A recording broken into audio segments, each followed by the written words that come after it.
మీ పిల్లలు చదువుకున్నది ఎగ్జామ్ హాల్లో రాయాలన్నా, కాంపిటేటివ్ ఎగ్జామ్ క్రాక్ చేయాలన్నా మెమరీ ముఖ్యం. మెమరీ అనేది గిఫ్ట్ కాదు, రైట్ టెక్నిక్ అండ్ ప్రాక్టీస్‌తో ఎవరైనా సాధించవచ్చు.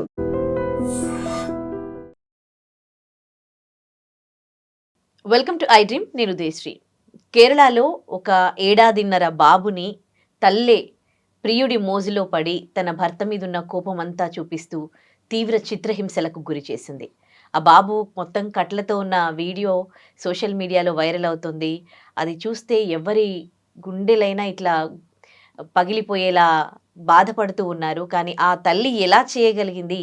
9 నెలలు ఆ బాబుని కని మోసి పెంచి అసలు ఇదే ఇవాల్టి టాపిక్. అసలు కన్న తల్లులు ఎందుకు ఇంత క్రూయల్‌గా మారిపోతూ ఉన్నారు? ఇదేమన్నా సైకలాజికల్ ప్రాబ్లమా? ఎందుకు ఇలా జరిగింది? ఈ కేసులో మనతో మాట్లాడడానికి సైకాలజిస్ట్ విజయ సింగం గారు ఉన్నారు. స్టూడియోలో మాట్లాడదాం. నమస్తే అండి. నమస్తే మేడం. అంటే ఈ ప్రపంచంలో అన్ని కల్తీ అయిపోయినాయి, కానీ తల్లి ప్రేమ మాత్రము ఎప్పటికీ స్వచ్ఛమైంది అని అనుకుంటాం. కానీ ఇప్పుడైతే కొన్ని కొన్ని సంఘటనలు చూస్తూ ఉంటే ఇంకా కాదేది కల్తీకి అనర్హము అన్నట్టుగా తల్లి ప్రేమలో కూడా అంతా తేడా కనిపిస్తోంది. ఆమె భార్యాభర్తలు ఇద్దరు ఒక 1 year 1.5 years కాపురం చేశారు. ప్రెగ్నెన్సీ ఉన్నప్పుడే వాళ్ళిద్దరూ కూడా అంటే సెపరేట్ అయిపోయారు. డివోర్స్కి అప్లై చేసుకున్నారు. అంత లోపల ఈమె వేరే అతనితో లివింగ్ రిలేషన్షిప్లో ఉంది. కానీ ఓకే, భర్త పైన నీకు కోపం ఉండొచ్చు, ఒకవేళ కోపం ఉంటే ఇచ్చేసేయి. ఇప్పుడు ఒకరిని బాధ పెట్టాలి అని అంటే ఎంత క్రూయల్ మెంటాలిటీ ఉంటే నువ్వు బయటి వాళ్ళనేమో చేసావు అంటే కూడా ఏమో అనుకోవచ్చు. కానీ నువ్వు కన్న కొడుకునే నువ్వు ఎలా చిత్రహింసలకు గురి చేయగలిగావు? అగరబత్తీలతో కాల్చడం ఏంటి? అసలు ఆ బాబుని చూస్తూ ఉంటే మన గుండె తరుక్కుపోతోంది. ఆ తల్లి ఎలా చేయగలిగింది? ఆ అమ్మాయి మెంటాలిటీ గురించి మీరు ఏమంటారు? అమ్మాయి సైకాలజీ ఎట్లా ఉంది? సో అక్కడ ఏంటంటే ఒకటి, ఆ రిలేషన్షిప్ నుంచి బయటికి వచ్చి తన లివ్ ఇన్ రిలేషన్షిప్లో ఉండేటప్పుడు ఆ కోపం మొత్తం కూడా she converted to the child. Hostility అంటాం. శత్రుత్వ భావాలు ఎంతో పూర్తిగా తన మైండ్లో నిండితే తప్పితే కన్న కొడుకుని ఇర్రెస్పెక్టివ్ ఆఫ్ ఫాదర్ ఎవరు అనే దానికైనా ఒక మీరు అన్నట్టు తల్లి హృదయం ఎప్పుడూ కూడా చాలా ప్రేమపూర్వకంగా ఉంటుంది బిడ్డల పట్ల. సో ఆ వాంతుని దాటి తను అలా చేయగలిగింది అంటే శత్రుత్వ భావాలు పూర్తిగా నిండిపోయి ఉండాలి. అంటే ఆ భర్తతో తన రిలేషన్షిప్ ఎలా ఉంది అనే దాన్ని తను పూర్తిగా పరిగణనలోకి తీసుకొని భర్త మీద చూపించలేనిది బిడ్డ మీద చూపించడం ద్వారా అతను ఆ చిన్న బిడ్డ 1.5 year ఉన్నటువంటి బిడ్డ ఎంత టార్చర్కి గురైతే రేపు పొద్దున చూసి ఆ భర్త అంత తీసుకొని కుళ్ళి బాధపడాలి అనేటువంటి ఒక కంటెంట్ తన మైండ్లో ఉండుంటుంది. ఆ శత్రుత్వ భావాలు నేను ఇలా చూపిస్తే తనకేంటంటే అక్కడ ఒక సైకో కైండ్ ఆఫ్ బిహేవియర్ అక్కడ సాటిస్ఫై అవుతుంది అన్నట్టు కాదు. అంటే కొన్ని ఇది ఒక్కటే ఈ కేసులో అనుకుంటే ఇట్లా చాలా కేసులలో కూడా తల్లులు పిల్లల్ని చాలా టార్చర్ కి గురి చేస్తూ ఉన్నారు, చంపేస్తూ ఉన్నారు కూడా. ఒక రకంగా ఇది ప్రియుడి మోజులో పడి ఇంకొక అట్రాక్షన్ లో పడి వీళ్ళు కన్న పిల్లలకి హామ్ చేస్తూ ఉన్నారా, లేకపోతే నిజంగా శత్రుత్వమే ఇక్కడ ప్లే చేస్తుందా వాళ్ళని అట్లా చంపడానికి, చిత్రహింసలకి గురి చేయడానికి? ఓకే, ఇక్కడ మనము ఒక సైకలాజికల్ డిజార్డర్ గా చూసుకున్నట్టయితే అది సైకోసిస్ అంటారన్నమాట. Completely distorted behaviour, distorted thinking. అంటే వాళ్ళు ఏం చేస్తున్నారు అనేది వాళ్ళ కంట్రోల్లోనే ఉండదన్నమాట. కంప్లీట్లీ అది ఒక క్లినికల్ కండిషన్లో ఉంటారు వాళ్ళు. సో ఇది బ్రెయిన్లో ఏంటంటే వాళ్ళు కెమికల్ ఇంబ్యాలెన్సెస్ వల్ల అది రావచ్చు సైకోసిస్ అనేది. మీరు అన్నట్టు కొంతమంది పిల్లల్ని తల్లులే నెట్టేసి కొట్టేసి చంపేసినటువంటి మనం అంతకుముందు చూసామన్నమాట. కొన్ని వీడియోలు ఎవరో తీసి వాటిల్ని మనం పబ్లిక్గా పోస్ట్ చేస్తే కూడా మనం చూస్తూ ఉన్నాం. ఇదేంటి అంటే పోస్ట్ పార్టమ్ అంటాం. అంటే డెలివరీ తర్వాత మదర్స్కి వచ్చేటువంటి కొన్ని స్టేజెస్ ఉంటాయి అన్నమాట. అందరికీ అన్నీ రావాలని లేదు, ఒక్కొక్కళ్ళకి కొన్ని క్రాస్ అవుతూ ఉంటారు, ఒక్కొక్కళ్ళు ఓవర్కమ్ చేసుకుంటూ ముందుకు వస్తారు. అన్ని సిమ్టమ్స్ అందరిలో ఉండాలని లేవన్నమాట. బట్ జనరల్గా మనం క్లినికల్గా కానీ ఈ సైకలాజికల్గా కానీ ఈ స్టేజెస్ చూస్తే ఒక మదర్ ఆఫ్టర్ డెలివరీ ఎలాంటి స్టేజెస్కి గురవుతుంది అంటే పోస్ట్ పార్టమ్ బ్లూస్ అంటాం అనమాట. అంటే కళ్ళల్లో నీళ్లు కారిపోతూ తెలియకుండానే ఏడుపు వస్తూ ఉంటుంది, ఏడ్చేస్తూ ఉంటారన్నమాట. పోస్ట్ పార్టమ్ బ్లూస్లో వాళ్ళకి తెలియదు, ఎందుకు ఏడుస్తున్నారో తెలియదు, బాధగా ఉంటారన్నమాట మొదటి డెలివరీ అయిన కొంతకాలానికి. నెక్స్ట్ ఫేజ్కి వచ్చేటప్పటికి ఏంటంటే పోస్ట్ పార్టమ్ రేజ్ అంటాం.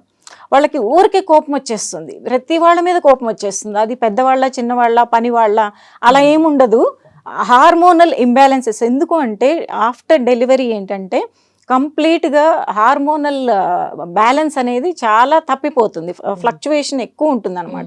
అండ్ బాడీలో కూడా చాలా చేంజెస్ వస్తాయి.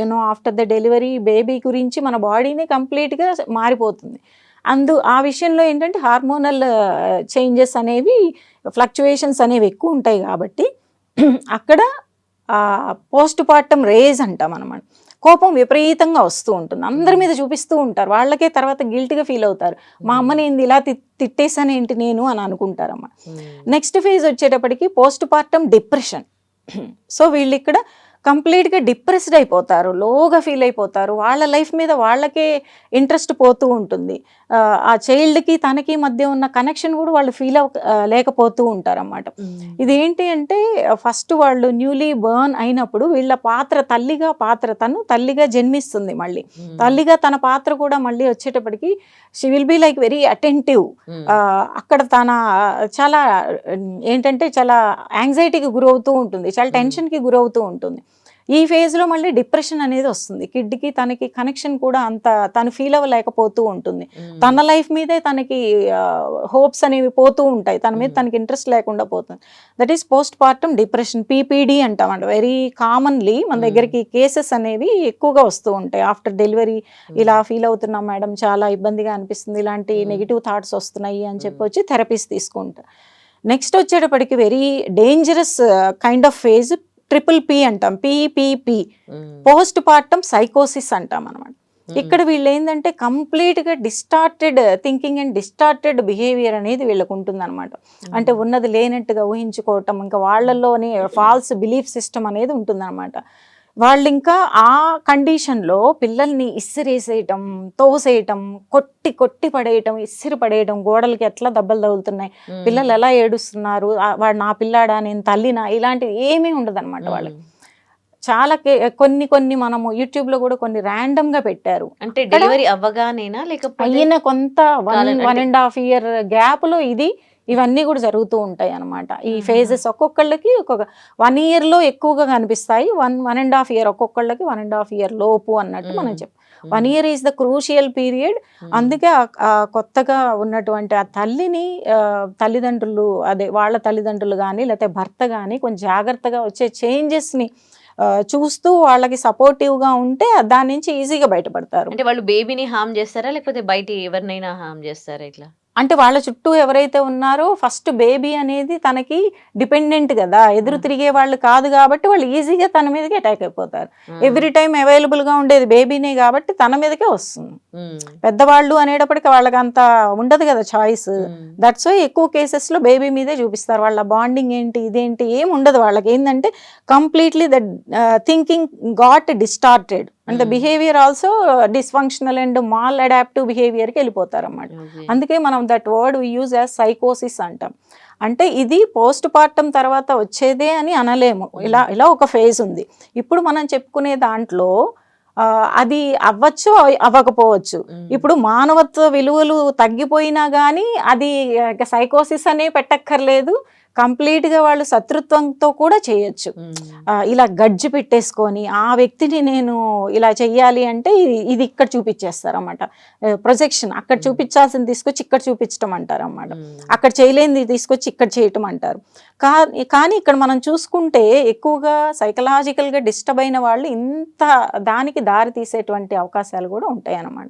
ఒకవేళ డిజార్డర్ లేకపోయినా కూడా మానవతా విలువలు కంప్లీట్గా కనుక నశించిపోయినా కూడా అంత ఎక్స్టసీకి వెళ్ళిపోయి వాళ్ళు ఆ రకంగా చేసేటువంటి అవకాశాలు కూడా ఉంటాయి అన్నమాట. కన్న తల్లి అనేటువంటిది మర్చిపోయి ఇంత రాకాసంగా, అంటే ఏమంటారు దాన్ని, ఇంత కర్కశంగా తను చేయగలగడానికి ఏంటి అంటే అక్కడ శత్రుత్వం, మనసులో ఎంత శత్రుత్వం నింపుకుంది అనేది ఒక పాయింట్ అయితే, మెంటల్లీ కూడా ఏ సైకోసిస్ అనేటువంటి ఫేజ్లో ఉంది అనేది కూడా మనం చెప్పచ్చు. అంత మరీ అంత ఏంటంటే కాల్చటాలు, తనే కాకుండా ఇంకొక వ్యక్తిని అక్కడ పెట్టుకొని ఇద్దరు కలిసి అదేదో పెద్ద టాస్క్లా చేయటాలు, పిల్లాన్ని కాల్చటం, కొట్టడం, అసలు ఎన్ని రకాల ఫ్రాక్చర్స్ అయినాయి అని చూపిస్తుంటే ఇంకా ముందు వెళ్తుంటే ఎలాంటి న్యూస్ వినాల్సి వస్తుందా అని, ఒక తల్లి బిడ్డ విషయంలో ఇలాంటి న్యూస్ వినటం అనేది ఎవరూ తట్టుకోలేనటువంటి విషయం. మిగతా ఎన్నో రిలేషన్షిప్స్ చూస్తున్నాం మనం. కానీ అది ముందుగానే ఎవరో ఒకళ్ళన్నా పసిగట్టి దానికి అరికట్టడానికి ప్రయత్నించాలని నా ఉద్దేశం. 1.5 year బేబీ అంటే పోస్ట్ పార్టం కాబట్టి. కానీ ఇప్పుడు 3-4 ఏళ్ల పిల్లల్ని 10-12 ఏళ్ల పిల్లల్ని కూడా అంటే ఇంకొక మోజులో పడి పిల్లల్ని టార్చర్ పెట్టడం, చంపేయడం చేస్తూ ఉన్నారు. వాళ్ళకి విషయం ఇచ్చి చంపేయడము, 3 పిల్లల్ని ఒక ఆవిడ, లేకపోతే వదిలేసేయడము, లేకపోతే ఎక్కడో వేసేసేయడం, అలాంటివి చేస్తూ ఉన్నారు. అంటే ఒక తల్లి ప్రేమను మించిన ఆనందం వీళ్ళకి అట్రాక్షన్ లో దొరుకుతుందా? అది నేనంటే. సో అక్కడ మనం వచ్చేటప్పటికి ఒక విలువలు అనేవి కోల్పోయినటువంటి వ్యవస్థలో వాళ్ళు ఉంటారు పూర్తిగా. అంటే ఈ సమాజం ఏంటి అనేది నాకు అవసరం లేదు, ఎదుటి వాళ్ళు ఏమనుకుంటారనేది నాకు అవసరం లేదు. అలాగే వాళ్ళ లోపల కూడా గిల్ట్ ఉంటుంది, కానీ దాన్ని దాటి బయటకు వస్తారు వాళ్ళు. వాళ్ళలో కూడా గిల్ట్ ఉంటుంది, ఇదేదో తప్పు చేసావు, అలా చేసావు అనేటువంటిది. ఇలాంటివి కూడా నా దగ్గరికి కేసెస్లో ఎలా వస్తారంటే, మంచిగా ఉన్న ఫ్యామిలీలో ఉన్నటువంటి భార్య పిల్లలు చక్కగా ఉంటే ఇంకొక అతని కోసం ఆమె వెళ్ళిపోతుంది అనమాట. వెళ్ళిపోతే అతను ఆల్రెడీ పెళ్లి చేసుకొని ఉంటాడు, కొన్నాళ్ళు ట్రావెల్ చేశాక నీతో రిలేషన్షిప్ నాకు కష్టం అని చెప్పేసి అతను బ్రేక్ చేస్తాడు అనమాట. బ్రేక్ చేసేటప్పటికి మళ్ళీ వెళ్ళిపోయి ఆమె తాగి ఆల్కహాల్ ఎడిక్ట్ అయిపోయి పూర్తిగా మళ్ళీ ఎవరైతే వదిలేశారో అతని తమ్ముడు ఆ అమ్మాయిని చూసుకుంటూ ఆల్కహాల్ తెచ్చి పెడుతూ ఉండాలన్నమాట. ఆమెకు బతకలేదు ఇంకా అది లేక, అది తెచ్చి పెడుతూ నా దగ్గరికి వచ్చారన్నమాట. వచ్చి న్యూస్ అంతా మనకి హిస్టరీ మొత్తం చెప్తుంది. ఫస్ట్ ఫ్యామిలీ మంచిగా ఉంది, నేను ఇలాగ అతని కోసం వచ్చాను, అతనేమో నా ఫ్యామిలీ నాకుంది, నువ్వు ఇంకా నాకు వద్దు అని కొన్నాళ్ళు ట్రావెల్ తర్వాత వదిలేశాడు. ఇక నేను వాళ్ళ తమ్ముడు నన్ను జస్ట్ చూసుకుంటున్నాడు, నేను ఇంకా మరి ఏమైపోతాను అని చెప్పి ఏంటంటే కంప్లీట్లీ ఆల్కహాల్ ఎడిక్టెడ్ స్టేజ్లో మన అక్కడికి వచ్చిందనమాట. ఏంటి అంటే హిస్టరీ. సో ఒక ఫ్యామిలీ స్ట్రక్చర్డ్గా ఉన్నటువంటి ఫ్యామిలీ కోసం ఇంపల్సివ్ కంట్రోల్ అనేది లేకపోవటం వల్ల ఆ కమిట్మెంట్ని క్రాస్ చేసి ఇంకొక దానికి వెళ్తే అక్కడ స్టెబిలిటీ ఉందా? ఆ రిలేషన్షిప్స్లో స్టెబిలిటీ అనేది ఉంటుందా? అక్కడి నుంచి వెళ్ళిపోయి ఏమంటారంటే కుక్క చింపిన విస్తరి అంటారు చూసారా, జీవితం అలాగా మారిపోతుంది. అది జెంట్స్ అయినా లేడీస్ అయినా ఎక్కడైనా కానీ ఎప్పుడైతే స్ట్రక్చర్డ్గా ఉన్న మంచి ఫ్యామిలీలో నుంచి బయటకు వచ్చి ఆ రీజన్స్ అనేవి సరిగ్గా లేనప్పుడు, ఏదంటే ఇంపల్సివ్ కంట్రోల్ అనేది లేకుండా, అంటే నాకు ఇలా అనిపించింది నేను చేసేసేయాలి, నాకు వాళ్ళు అట్రాక్టివ్గా కనిపించారు, ఇక్కడేమో నాకు బాధ్యత ఎక్కువగా ఉంది, ఇది నాకు ఎందుకు, అక్కడైతే జల్సాగా తిరిగేసేయచ్చు కదా, అడిగే వాళ్ళు ఎవరు లేరు కదా, ఇలాగా ఇర్రెస్పాన్సిబిలిటీ అండ్ ఇంపల్సివ్ కంట్రోల్ అనేది లేకుండా గనక వాల్యూకి అగెనెస్ట్గా వెళ్ళిపోయినప్పుడు వాళ్ళకి ఎక్కడ స్టెబిలిటీ దొరకదు. ఎందుకంటే you are against the value, then who will trust you? ఇక్కడ నువ్వు బ్రేక్ చేసి వచ్చాక నిన్ను ఎవరు ట్రస్ట్ చేసి నిన్ను ఫ్యామిలీలో కలుపుకుంటారు? అది వాళ్ళు ఆలోచించరు అన్నమాట. చివరికి వెళ్ళిపోయి ఒక లేడీ తను పూర్తిగా ఎంత ఆల్కహాల్ ఎడిక్టెడ్ స్టేజ్లో వచ్చిందనమాట. సైకియాట్రిక్ మెడిసిన్ కూడా యూజ్ చేయాల్సినటువంటి పరిస్థితుల్లో వచ్చింది. మీరు ఆల్కహాల్ ఎడిక్టెడ్ అంటే ఎక్కువ జెంట్స్ అని మీరు అనుకుంటూ ఉంటాం కదా, ఇలాంటి లేడీస్కి కూడా అంటే వాళ్ళకి ఇంకేం లేదు, ఫ్యామిలీ లేరు, ఆ పిల్లలతో కూడా మాట్లాడించట్లేదు అంటుంది. ఎందుకు మాట్లాడిస్తారు? నువ్వు వెళ్తే ఏ వాల్యూ నేర్పిస్తావని మాట్లాడిస్తారు? పిల్లల దగ్గర కూడా ఎక్కడ మాట్లాడడానికి కానీ ఫోన్లు అన్నీ కూడా తన నుంచి దూరం చేశారు మేడం. ఇప్పుడు నేను ఎవరి కోసం బతకాలి? దానికి ఇక్కడ ఆ సొల్యూషన్ ఏముంది? ఎవరితో ప్యాచప్ అవ్వాలి? ఎవరు తన్ని ట్రస్ట్ చేస్తారు? సో ముందు ఆల్కహాల్ అడిక్షన్ నుంచి బయటికి తీసుకొచ్చి ప్రాక్టికాలిటీ ఏదో ఒక ఉపాధి చూసుకొని ఇంకా రియాలిటీ మీద బతకాలి. ఇంకంతే, ఎవరు లేరు నీకు, నువ్వు చేసుకున్న దానికి అనుభవించాలి అన్నట్టు. సో మీరు అన్నది ఏంటంటే వాళ్ళు ఒక మోజులో పడి ఒక ఇంపల్స్, ఒక అట్రాక్షన్, ఇక్కడైతే బాధ్యత ఉంది, ఇక్కడైతే పని ఉంది, ఇక్కడైతే ఇది ఉంది, వీళ్ళకి రెస్పాన్సిబుల్గా ఉండాలి, ఎక్నాలెడ్జ్ చేయాలి, లేకపోతే ప్రతిదీ చెప్పాలి అనే దాంట్లో వాళ్ళు అక్కడికి వెళ్ళిపోయినప్పుడు అది స్టేబుల్ కాదు అన్న విషయం వాళ్ళు తెలుసుకోవాలి. తర్వాత ఎన్ని రకాలుగా ఆ జీవితం ఏటేటేటేటేటో వెళ్ళిపోయి అది ఎంత ఛిద్రం అయిపోతుంది అంటే ఎన్నో కేసెస్ మనం చూస్తున్నాం అన్నమాట. ముందే అంటే ఒక కుటుంబాన్ని నిలబెట్టుకోవటం అనేది కూడా అంటే అఫ్కోర్స్ టాక్సిక్గా లేనంత వరకు మన కుటుంబంలో ఉన్న చిన్న చితక కాన్ఫ్లిక్ట్స్ కానీ అన్నీ కూడా మనం సర్దుకుంటూ ముందుకెళ్తే అది స్ట్రక్చర్డ్గా ఉండి మనం లైఫ్ అనేది ఫుల్ఫిల్డ్గా కంప్లీట్గా ఉంటుంది అనమాట. రైట్, వాల్యుబుల్ సజెషన్ చెప్పారు. థ్యాంక్ యూ అండి. Thank you madam. And for more videos, Please subscribe to iDream channel. Subscribe to iDream Media. Please subscribe to iDream. Please subscribe to iDream. Please subscribe iDream. And please subscribe to iDream. For more videos, subscribe to iDream. please like, share and subscribe to the channel. Congratulations, iDream. Subscribe to iDream. Subscribe to iDream. So subscribe to iDream Media. iDream ki iDream team andarki huge congratulations. Please subscribe iDream Media. Please subscribe to iDream. Subscribe iDream. Please subscribe to iDream. I dream అంటే నా కళల ఛానల్ను subscribe చేసుకున్న నోరు తిరుగుతలేదు. మీరైతే గంట గుర్తు కొట్టండి. For more such videos, please subscribe to iDream. Subscribe to iDream. Please subscribe to iDream. Please subscribe iDream Media. Please do subscribe to iDream. Please subscribe to iDream Media. For best entertainment and information, please subscribe iDream. And don't forget to subscribe to iDream.